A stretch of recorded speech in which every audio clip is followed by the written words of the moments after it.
In Allen Iverson's now infamous practice tirade, where an interviewer asked him why he's not going to practice as much as he should be or as much as the rest of the team is, he kept saying the word practice. Like, we're talking about practice, this inconsequential thing. We're not talking about the game where we actually get judged on how we win and lose. And everyone else around them recognizes that the practice that you do leads to success in the game, which leads to success long term in the game, which leads to ultimately winning championships. And so we all got that, and that's what makes that so polarizing, that particular conversation that he had with the reporters that day.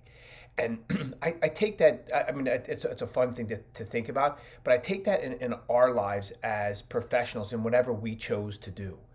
We watch professional athletes perform at a level where we can't imagine, so much so that we're willing to pay big bucks in order to get there. Children think of professional athletes as heroes, whether they should or they shouldn't, they do.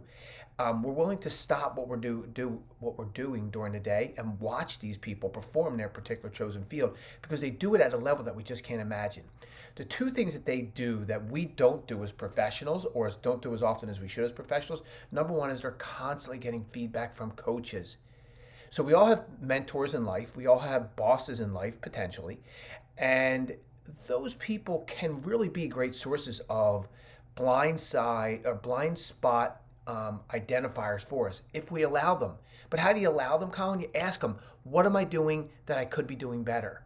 That's a really important question to ask people. If you had to point to two things that you think I could be doing better, what would they be? You will see that they will offer you some feedback, and then it's up to us to take that feedback. If we want to perform at a level where everyone else like turns and looks like, whoa, that's pretty special, then we probably should start realizing that it takes practice in order to get there. So I have a couple of questions for you to ask. Is number one, what objections are you getting in your chosen field? What are those objections?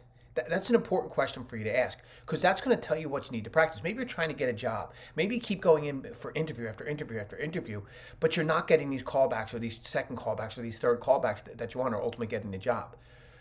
That is an objection. You're not doing something that people like, so people aren't giving you the job because you're not doing something. If you're meeting with people and you're trying to get them to sell a product and they're not selling a product, there's a reason why. So ask yourself, what are those objections? That's one. Two is, how currently are you reacting and responding to those objections? And three, what can you do better or different? And that's what you need to practice. If you practice that, that's the stuff that'll make you perform at a level where, again, people turn and look, whoa, they're doing something special.